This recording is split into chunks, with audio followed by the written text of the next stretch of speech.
We welcome you to the Rural FASD Support Network Speaker Series. We are thrilled today to have Catherine Thompson join us. Catherine has been working with our organization here for, I'm going to say, at least 4 or 5 months, I think now, in terms of the first introduction that we had with her. She has been absolutely instrumental in helping us understand the 4 pillars that our organization really focuses on. And it was through her work and our discussions that she shared with us another research project that she had worked on previously. And we thought it is extremely applicable for students with FASD, for caregivers to be aware about. It was something I was not aware of. And so we are absolutely thrilled to have Catherine join us today. And we will turn it over to you at this point. Well, thank you very much, Rob. And I have to say it's truly been a pleasure to work with you and your group. And I'm very, very happy to be here with you this morning. So Rob has been so kind to ask me to share with you the research that I've done into self-advocacy. And I have to say this presentation's a little bit different from those that I usually do on self-advocacy. Those are usually from a purely academic standpoint. But Rob and I had discussed that it might be of interest as to the why and the how that I developed my research in the way that I did. So today I'll be sharing with you not only my study and what I found, but also why it came to be that I actually ended up doing research, and why self-advocacy was one of the things that I looked at in particular. So as you saw in my biography, I'm now semi-retired, and I've had a pretty varied career, primarily in the area of research and evaluation, and that's mostly been in the health sector, particularly in child and youth mental health. However, my academic career as well as my professional career actually started later in life. I became a mature student when my children were younger, and I went back to school as a mature student and then entered into graduate studies when they became older. So my research into self-advocacy is actually part of a larger body of study, which revolved around my graduate studies research with student experience in secondary schools. So my first study looked at out-of-school suspensions in high schools and the student experience of that. And the second study, which still is currently in writing, focuses on student perception of their personal support networks in their everyday environment, with a particular focus on supports in schools and where they see them there. So as you saw from my biography, my role as parent and parent advocate has always been the most important one to me. And this is actually reflected in my research choices. So that's grounded in my personal experience as a parent and a parent advocate. And the reason why I was led to these areas of interest comes from my own personal experience as a parent and a parent advocate, seeing my son's struggles with mental health challenges, particularly in the school system. And that's informed much of the work that I have done, and primarily why the focus is on the school system.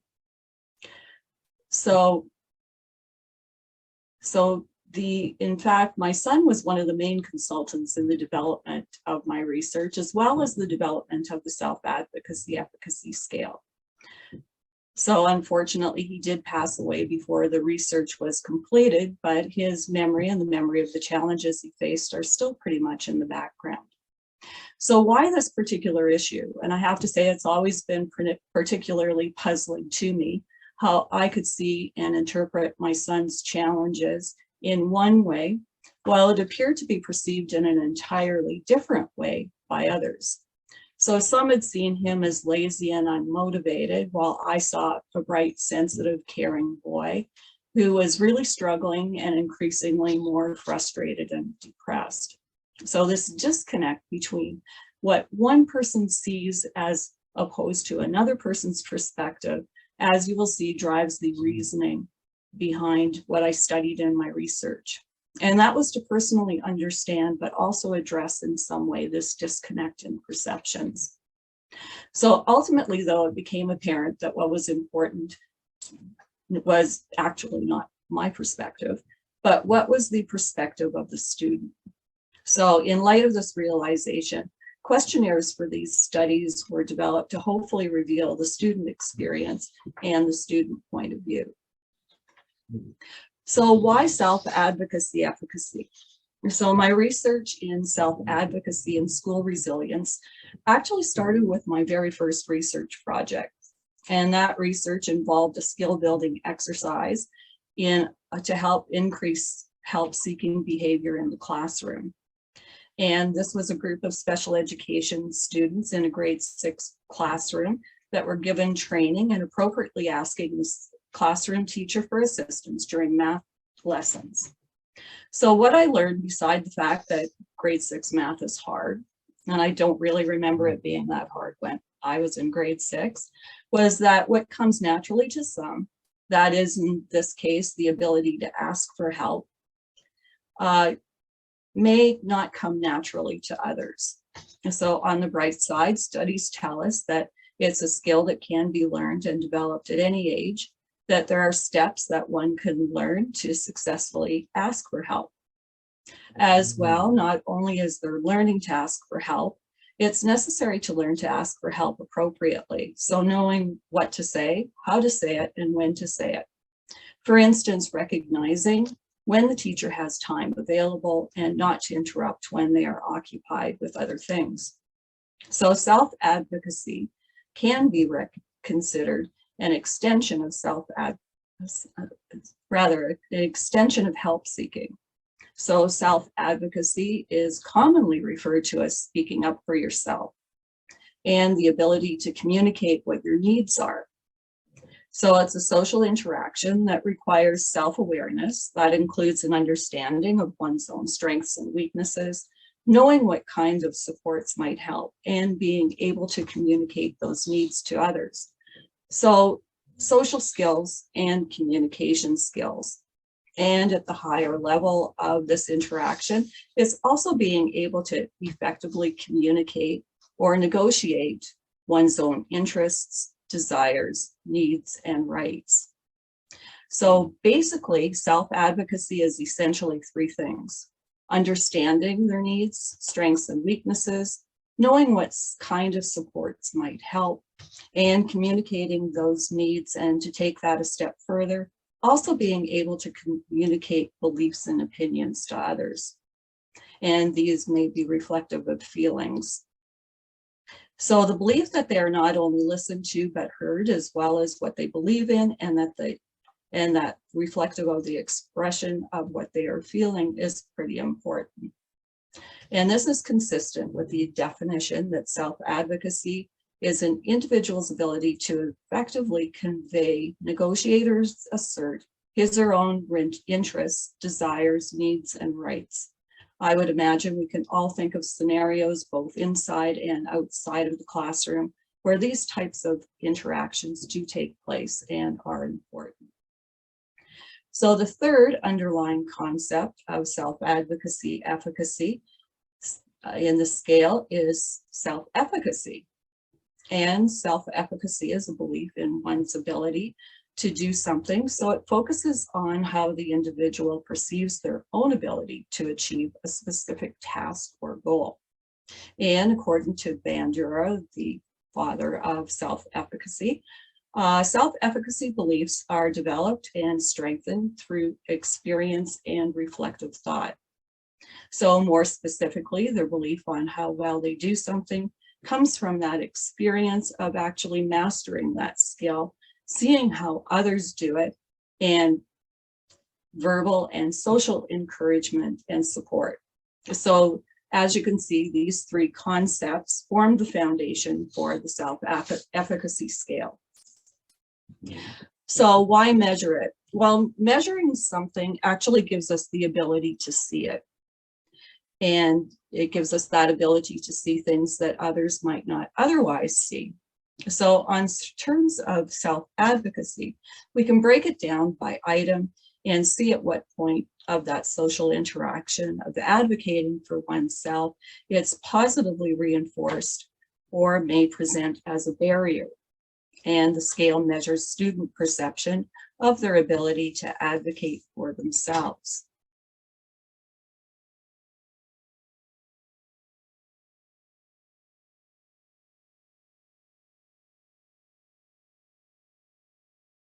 So the student self-advocacy efficacy scale, it was a concept that I knew I wanted to include in my study. However, a search of the literature didn't find a scale that would address general student self-efficacy in the classroom. So it was a gap that I wanted to fill. So the student self-advocacy efficacy scale was developed to explore that dimension of self-advocacy efficacy within the classroom. So the scale looks at student perception of their ability to advocate for themselves in the classroom. And prior to the scale being taken into the schools, it actually went through a number of stages of development. And it was pilot tested with a group of young people as well as school administrators. And these 6 items were the end result of that process. So after the results were in from the studies, the scale then went through a series of analysis to prove that it did what it was actually supposed to do. So item analysis found it to be reliable and that it appears to measure what it was supposed to measure. And when an analysis was done on how well the scale performed, it was found that the self-advocacy efficacy scale appeared to be a valid indicator of the students' perceptions of their ability to speak up for themselves in the classroom. So as for the individual items themselves, the first item, I know when to ask the teacher for help, was related to the self-awareness piece of one's own circumstances and knowing that there's a reason and a purpose to ask for help. So do they know what they need to ask? What do they know what their need is when they need to ask for help? So the second item, I can pick the right time to talk to the teacher, was about timing and situational awareness. So knowing when to appropriately approach the teacher and picking the right time to talk to the teacher. And then the fourth and the fifth items were centered around having the words, the language and communication and conversation skills to not only know which words to use, but also the ability to get one's point across. So being able to explain oneself effectively. So knowing what to say when speaking with the teachers, but not only that, also their belief that they can explain themselves well to most of their teachers. So I know what to say when I speak with my teachers, and I can explain myself well to most of my teachers.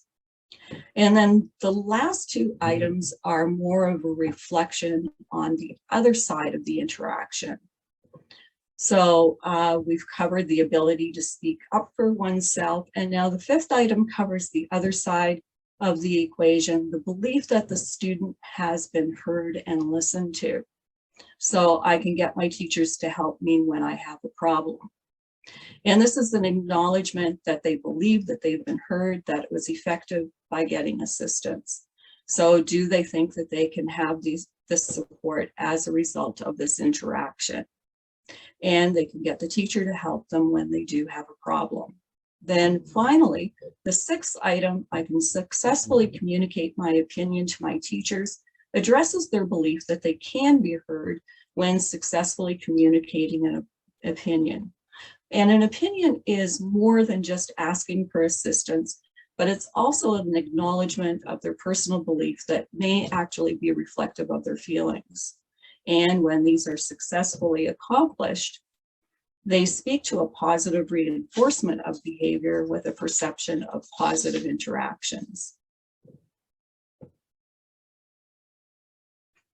So what would be the relevance and importance associated with being able to self-advocate successfully in the classroom, so to speak up for oneself there? And why measure it? So why am I interested in measurement? So measurement is actually a way of seeing things, and if done accurately and thoughtfully, it can be a way of making things apparent that we may not otherwise see. So a way of making the invisible more visible. So what did we see when the study was done? Well, it was clear that the self-advocacy efficacy scale could be a pretty useful means to look at how students perceive their classroom interactions, and that self-advocacy appears to be a social interaction as well as a learning strategy. Also, self-advocacy efficacy was found to be related to a number of student and school-related characteristics. So in the study of student experience of suspensions, it was found that the students had been suspended one or more times were less likely to believe in their ability to self-advocate. So once suspended and multiply suspended students were more likely to have a lower perception of their ability to ask for assistance and successfully communicate their needs and opinions in the classroom. And the study found that self-advocacy was found to be descriptive of a student perception of their ability to be successful and accepted in an academic environment. So across studies, students who reported higher levels of mental health were also more likely to report higher scores for their belief in their ability to advocate for themselves in the classroom. And self-advocacy efficacy was found to be associated with not only a student perception of their mental health, but also physical health, as well as a number of school-related and academic outcomes. So it was found to be associated with hope, teacher support, school connectedness, and academic achievement, as well as attendance, with students who reported missing school because of suspensions or other disciplinary actions, or because they were feeling depressed, stressed, or angry. A mediation analysis also found that student self-advocacy efficacy could be considered one of the factors for clarifying the relationship between teacher support and academic outcomes. How can this knowledge be helpful? Well, this information can be useful considering the number of academic and intervention programs that require students to initiate the process and the increasing recognition of the importance of student voice in the school. So it can be useful for programs requiring students to initiate help seeking or when navigating their way through the academic environment. And it can also offer insights into the barriers and challenges that students face in accessing supports and resources. And it recognizes the importance of student voice and tapping into how students perceive things. So when I was thinking about doing this research and the next steps, I was reflecting on the bridges and barriers to accessing help and being able to self-advocate successfully. So in thinking about being able to do this self-advocacy, I was also thinking further about this gap in perception between what I see and what other people see. And it's kind of like that blue dress, gold dress test from a few years back. Only this is in terms of how we perceive others and may see situations differently. And I was thinking about this while on the subway in Toronto when going to school there, and I came up with an analogy. So I scribbled it down on the back of an envelope that I had taken out of my purse and fleshed it out a bit since then. So hopefully it will help to provide a means to reflect on how one person can see a situation completely different than another, and a way of reflecting on how we can perceive things differently, but still be well-meaning, because I truly believe that people come from a good place and do want to be helpful. How there can be bridges and barriers that may not be readily visible to one, but may be obvious to another. So this is what I wrote down. So it was a bright sunny day and the sun was beating down. Great day, thought the young man. looking forward to meeting with his mentor. He was starting to feel like good things were finally starting to come his way. The young man approached the riverside, looking across the water divide at his mentor, who was standing there with an ice cream cone in each hand. The water was raging by, loud and tumultuous. We were supposed to meet, thought the young man, but how am I to get across this raging river to where he is? What is he doing over there? I thought we were supposed to meet by the river, but he's on the other side. So the young man stood there puzzled, wondering what to do. And across the river, he saw his mentor holding up the ice cream cone and gesturing for him to cross. So how am I supposed to do that, he thought. There's the river here. What, he expects me to fly across? Is he joking around? What's he doing over there? So the young man looked across to see that his mentor was starting to look upset and was waving his hands around with the ice cream starting to drip down his arms. He couldn't hear what he was saying because of the loud noise of the water, but knew it couldn't be good. The young man shot an angry look across the river and gestured blindly to the now clearly agitated mentor across the river.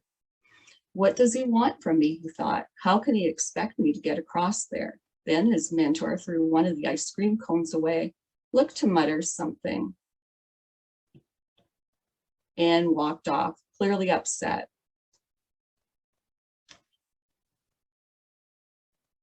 Oh man, the young man thought, I really screwed up this time and it's all going to come down on me. His feelings of optimism were replaced by a feeling of frustration and confusion. And he looked away, never seeing the water level footbridge that spanned the river, but not visible to him because of the bright sunshine's shimmer on the water that made it all but invisible on his side of the river. So that's the end of my presentation this morning, and I hope you found this to be helpful.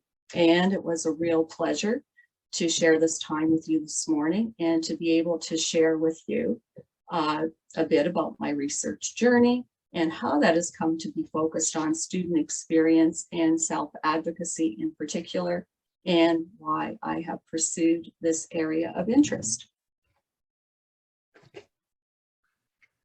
Thank you so much, Catherine. This was, like I said before, I have really been looking forward to hearing this presentation and all of the information.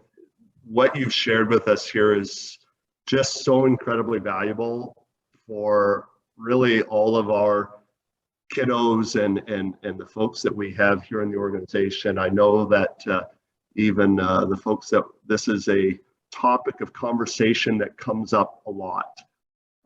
Just in terms of how do we advocate effectively, particularly in the school setting, being able to equip our own children to do so, and to have a tool like this that really fleshes out exactly the components that are needed.